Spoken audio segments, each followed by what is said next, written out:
अच्छा जी, अब यहाँ पे हमारे पास एक नई आवाज से शुरू हो रहा है। ठीक है, पहले मैं आपको आवाज लिख के बताता हूँ ताकि आपकी मश्क हो। ये क्या आवाज हमने पढ़ी थी? ज।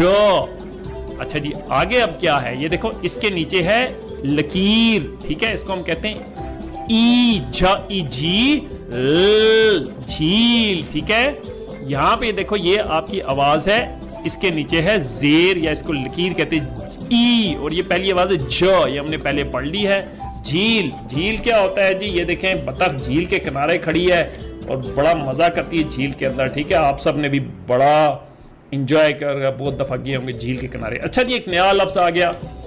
अच्छा जी, पहली आवाज क्या है हमारे पास यहाँ पे? छ। ठीक है, पहली आवाज है छ। उसके बाद क्या है? अच्छा, और उसके बाद क्या लिखा है? ल, छाल। ठीक है, यहां मैं आपको तोड़ता हूं ताकि आपको समझ आए। देखो, छ, अच्छा, ल, छाल। छाल होता है जी ये